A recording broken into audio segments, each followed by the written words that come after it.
Dear students, अब ये confirm हो गया है कि 12 तारीख को आपका एग्जामिनेशन आयोजित होगा, 12 फरवरी को, जिसके लिए 28 जनवरी को एडमिट कार्ड अपलोड कर दिया जाएगा।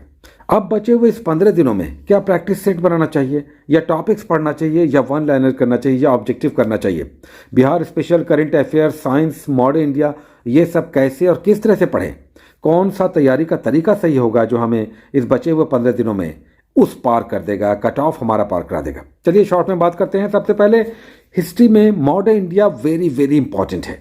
लगभग 20 से 25 क्वेश्चंस यहाँ से ही रहेंगे, 20 प्लस क्वेश्चंस रहेंगे, तो इसे आपको पढ़ना चाहिए। मतलब ये टॉपिक वाइज आपको पढ़ना चाहिए, मुगलों के पतन से स्टार्ट लेकर या यूरोपियनों के आगमन से स्टार्ट लेकर, अराइवल ऑफ यूरोपियंस, वहाँ से स्टार्ट लेकर आप इंडिपेंडेंस तक 1947 तक आपको टॉपिक वाइज पढ़ना चाहिए। गाइड बुक से, क्रॉन हो, लूसेंट हो, कोई भी है, घटना चक्र है, किसी से भी, यानी ये सेगमेंट आधुनिक भारतीय इतिहास को आपको पढ़ना चाहिए।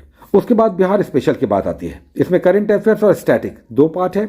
इसमें स्टैटिक को आपको पढ़ना पड़ेगा, पढ़ना चाहिए, क्योंकि क्वेश्चन जिस ढंग से आते हैं उसमें ऑब्जेक्टिव से केवल काम नहीं चलेगा, बल्कि इसे आपको पढ़ना चाहिए। जैसे अगर भूगोल की बात करें, बिहार के भूगोल की, तो उत्तरी, मध्य और दक्षिणी बिहार में जो लैंड फॉर्म्स हैं उससे क्वेश्चन आ जाता है, या बहुत सारी सिंचाई परियोजनाएं हैं उससे क्वेश्चन आ जाता है, या फॉरेस्ट है, जलप्रपात है, जलकुंड है, ये सब पे क्वेश्चन आते रहते हैं। तो इसे भी आपको टॉपिक वाइज पढ़ना चाहिए। स्टैटिक में, ज्योग्राफी में और हिस्ट्री में, बिहार स्पेशल में हिस्ट्री और ज्योग्राफी आपको पढ़ना चाहिए। केवल ये दो सेगमेंट कर लीजिए, और एक बिहार का जीके, एक पेज या 2 पेजेस में सभी बिहार स्पेशल बुक में एक बिहार का सामान्य परिचय होता है, इससे भी 1 से 2 क्वेश्चन आ ही जाता है।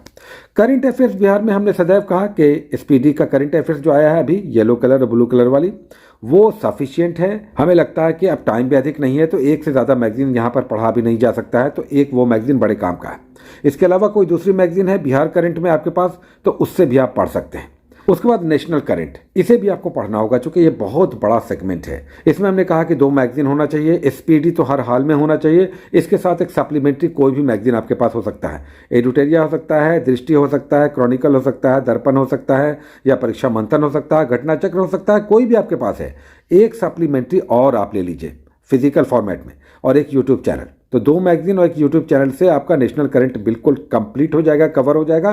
तो ये 3 सेगमेंट आपको पढ़ना चाहिए। मतलब इसमें आपको एक्सटेंडेड स्टडी करना होगा। आधुनिक भारतीय इतिहास, बिहार स्पेशल जिसमें स्टैटिक और करंट हो जाएगा, और एक नेशनल करंट, इसमें आपको पढ़ना चाहिए। उसके बाद जितने भी विशेषकर जैसे साइंस का खंड है, इसमें एकदम टॉपिक वाइज अब आप छोड़ सकते हैं, डायरेक्ट आप ऑब्जेक्टिव पे आ जाइए। फिजिक्स, केमिस्ट्री, बायोलॉजी, एकदम एक एक चैप्टर उठाइए और इसके ऑब्जेक्टिव्स बना लीजिए, या इसके वन लाइनर्स जो एनसीईआरटी सार है, एनसीईआरटी सार संकलन, तो उससे आप वन लाइनर बना सकते हैं। ये आपका बहुत हेल्प करेगा। साइंस स्पेशल में या तो वन लाइनर आप कीजिए या ऑब्जेक्टिव्स बनाइए। लाइक हम बात करें अगर प्रकाश का, लाइट का, तो लाइट का ऑब्जेक्टिव बना लीजिए, चाहे क्रॉन या लूसेंट से, या कोई और है उससे भी आप बना सकते हैं। मतलब ये कि ऑब्जेक्टिव इसका आपको बनाना चाहिए।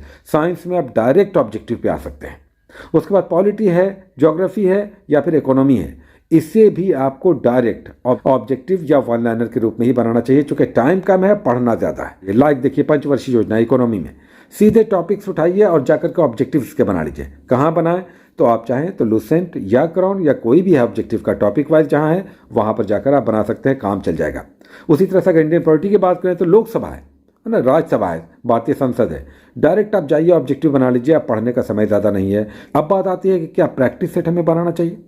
हम कहेंगे कि प्रैक्टिस सेट अब उनके लिए है जो या तो बहुत स्टडीज़ कर चुके हैं, या जिनका स्टडी आवर ज़्यादा है, वो 10 घंटे प्लस पढ़ते हैं, तब उन्हें प्रैक्टिस सेट्स बनाना चाहिए। वो भी अल्टरनेट डे आप बनाइए, डेली मत बनाइए, 3 से 4 घंटे ये आपका खा जाएगा।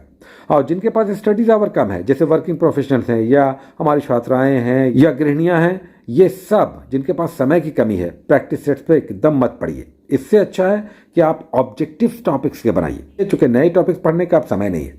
तो कुल मिलाकर नटशल में बात हो गई कि अगर प्रैक्टिस सेट करना है तो उनके लिए जिनके पास समय अधिक है और जिन्होंने ज़्यादा पढ़ लिया है, लेकिन जिनको अभी भी पढ़ना है और ज़्यादा स्टडीज़ नहीं है, स्टडी आवर भी ज़्यादा नहीं है, तो उनको प्रैक्टिस सेट्स के फेरे में बिल्कुल नहीं पढ़ना चाहिए। आप डायरेक्ट आइए, ऑब्जेक्टिव बनाइए, वन लाइनर्स कीजिए, और करंट अफेयर्स, बिहार स्पेशल और साइंस में वहाँ पर आप टॉपिक वाइज पढ़ाई कीजिए, वहाँ पर एक्सटेंडेड स्टडीज डिमांडिंग है।